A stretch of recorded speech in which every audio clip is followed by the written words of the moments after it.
लगातार अपडेट राज्यसभा का रण हम आपको दिखा रहे हैं। दिन भर लगातार ये सिलसिला चलेगा। कौन आया, कब आया, क्या कहा, किसके चेहरे का तेज बढ़ा है, किसकी वाणी का ओज बढ़ा है, किसके चेहरे थोड़े थोड़े से डूबे हुए हैं, कौन थोड़ा लाल लाल सा नजर आता है और कौन कितना कॉन्फिडेंस है, हार की हद तक कॉन्फिडेंट होना, वो भी हम लगातार आपको दिखा रहे हैं। मैं फिर आपसे कह रहा हूं कि यह देखना इसलिए भी जरूरी है, इसी से नींव पड़ेगी उपचुनाव की। कमल करेगा कमाल, ये एक्सक्लेमेशन लगा हुआ है। कमाल ऑलरेडी हो चुका है और ये तमाम जो अपडेट्स हैं वो हम आपको बता रहे हैं। एक तरफ ग्राफिक्स के जरिए हम आपको ये भी बता रहे हैं कि जो फैक्ट्स क्या हैं, बड़े फैक्ट्स क्या हैं, सीट का समीकरण क्या है। इन्हीं सीट के समीकरण पर याद करिए कांग्रेस ने कहा कि साहब प्रतिनिधित्व बराबर नहीं है, प्रॉपर नहीं है। अदालत ने कहा हम तो दखल नहीं दे सकते। और न्यूज 18 मध्य प्रदेश के सीनियर एडिटर प्रवीण दुबे साहब हमारे साथ जुड़े हुए हैं। उनसे भी जरा और बारीकी से समझते हैं। आगे उपचुनाव हैं, उपचुनाव के बाद आपकी किस्मत है, तो आपकी किस्मत में क्या लिखा जा रहा है, उनसे समझते हैं। प्रवीण जी, लगातार हम राज्यसभा का रण दिखा रहे हैं, लगभग चीजें, तस्वीरें साफ हैं, बावजूद इसके ये दर्शकों के लिए जानना बहुत जरूरी है। क्या कहेंगे इस पर? देखिए ललित, ये तय था। ये एक तरह का हम ऐसे कह सकते हैं कि ये सेमीफाइनल था। तो हमारे यहाँ मध्य प्रदेश के संदर्भ में मैं कह रहा हूँ, राज्यसभा देश भर के लिए सेमीफाइनल तो नहीं है, लेकिन एमपी के संदर्भ में सेमीफाइनल है, क्योंकि 24 सीटों का उपचुनाव होना है। बड़ा चुनाव है, 24 सीटों, यानी एक छोटे राज्य की कई बार विधानसभा इतनी होती है। तो इतना जरूरी था बीजेपी के लिए भी ये दिखाना कि हम ताकतवर हैं, हमारी पोजीशनिंग ठीक है, हम इन लोगों को ला भी सकते हैं। क्योंकि कल भी आप देखिए कि जिस तरह से सपा बसपा निर्दलीय वहां पहुंचे, तो एक ये इस तरह का कि हालात थे कि एक भरे हुए पेट वाले व्यक्ति के घर बहुत सारे लंच के पैकेट पहुंचा दिए जाए। बीजेपी को तो जरूरत ही नहीं थी 2 सीट, तो वो तो आसानी से अपने दम पे निकाल रहे थे।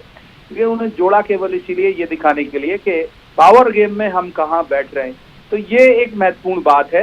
हालांकि कांग्रेस को भी हम ऐसे अभी पूरी तरह से अंडर एस्टिमेट नहीं कर सकते, चूंकि संख्या बल के हिसाब से 1 सीट उनकी आनी है। लेकिन जो 24 सीटों वाला जो ऐसे भी समझ लिया जाए प्रवीण जी कि बीजेपी का भरे पेट होने के बावजूद ये जो शक्ति प्रदर्शन है, ये है ही इसी वजह से कि कांग्रेस को हल्के में नहीं लिया जा सकता। जी हाँ, बिल्कुल, दोनों वजह है। एक तो ये दिखाना कि भाई हमारे पास बल कितना है, हमारे पास लोग कितने हैं, ये दिखाना, और दूसरा कांग्रेस को ये दिखाना कि यदि हमने एक बार ये सब करके और आपकी गवर्नमेंट गिरा दी, तो ऐसा नहीं कि हम उस कला को भूल गए हैं, उस कला के महारथी हम अभी भी हैं। तो ये एक तरह का मैसेज भी था, क्योंकि कांग्रेस ये कह रही थी क्रॉस वोटिंग होगी, तो उन्होंने पहले से ये दिखा दिया कि ये सारे लोग साथ हैं हमारे, और अब क्रॉस वोटिंग की गुंजाइश जो है वो बिल्कुल खत्म है। जी जी, क्रॉस वोटिंग के चांसेस बिल्कुल खत्म है। निर्दलियों की भूमिका को लेकर भी बाद में मैं आपसे सवाल करूंगा।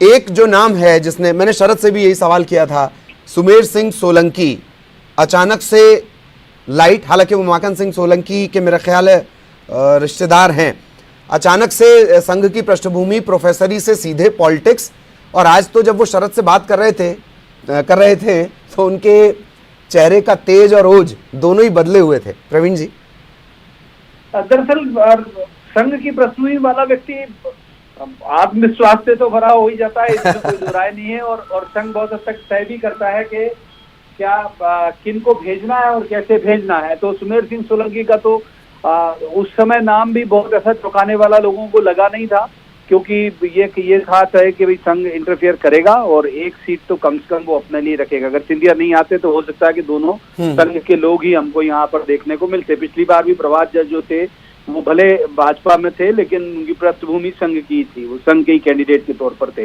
ये बात तो सही है कि उसमें होगा। महत्वपूर्ण जो बात है ललित इस पूरे मसले को लेके वो यही है कि ये कॉन्फिडेंस जो बढ़ेगा ये आगे तक जाएगा। लेकिन अभी एक बड़ा पहाड़ जो है बीजेपी को पार करना बाकी है। इसके तुरंत बाद दबाव बनेगा कि अब आप मंत्रिमंडल विस्तार करिए। हाँ। ये रोका इसीलिए गया कि क्रॉस वोटिंग ना हो, और वो जो मंत्रिमंडल विस्तार होगा वो बहुत सारे इफ्स एंड बट्स क्लियर करेगा कि कौन से लोग हैं जो वहां संतुष्ट हैं, कौन से लोग हैं जिनको, और कांग्रेस ने तो जाल पूरा फैला के रखा हुआ है और सबकी एंट्री कर रही है। अगर आप देखो कल डबरा के उन्होंने उसको शामिल कर लिया, फिर उसके बाद एंदल सिंह कंसाना के खिलाफ जो चुनाव लड़े थे और लगातार हारे थे 2-3 बार, एंदल सिंह के अलावा भी उन लोगों से, उन्हें भी कर लिया।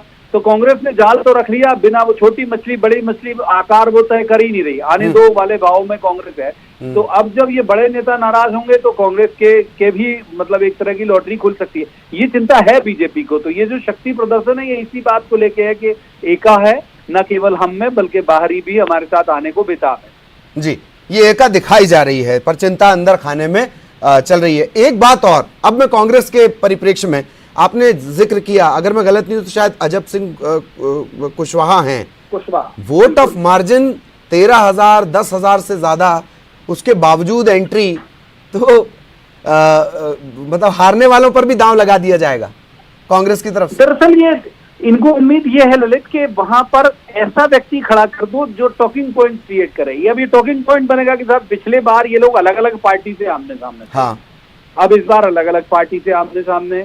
पिछले बार इनने इनकी पार्टी के खिलाफ वोट मांगा, इनने इनकी पार्टी के खिलाफ वोट मांगा। तो कांग्रेस जो है वो जानबूझ के कॉम्प्लिकेशन पैदा करेगी इस तरह के वोटर के दिमाग में ये पेवस्त कराया जा सके कि साहब ये लोग भगोड़े हैं। जो वो लाइन अक्सर लेती है कांग्रेस, आप भी जरूर उससे वाबस्ता होंगे, वो कहती है बिकाऊ और टिकाऊ। कांग्रेस ने लाइन ली हुई है कि जो लोग यहाँ से गए उनको बिकाऊ करेंगे, जो रुक गए वो टिकाऊ है। तो इस तरह, या बीजेपी के भी जो लोग पुराने हैं वो टिकाऊ है। तो कांग्रेस माइंड गेम चल रही है और कमलनाथ बहुत सीनियर लीडर है, माइंड गेम में मास्टर भी है।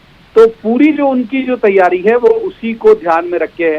वो सरेंडर मेरी समझ से 2-3-4 दिन पहले ही कर चुके होंगे राज्यसभा चुनाव के लिए। उन्हें मालूम है कि एक ही सीट ला सकते हैं, उससे ज्यादा जोड़ तोड़ हो नहीं सकती, क्योंकि अभी भी ज्यादा में 2 महीने हुए जब उन्होंने देखा कि जोड़ तोड़ में वो किस बुरी तरह मुंगी खाए बीजेपी से। तो ऐसा कुछ करने के मूड में तो वो कतई नहीं थी कांग्रेस, क्योंकि वो जानती थी कि वो कर नहीं पाएगी। लेकिन उपचुनाव में जरूर तैयारी जो है वो दोनों दलों की बहुत तेज है और दोनों दलों की बहुत सावधानी और फूंक फूंक के कदम रखने के से हालात है ललित।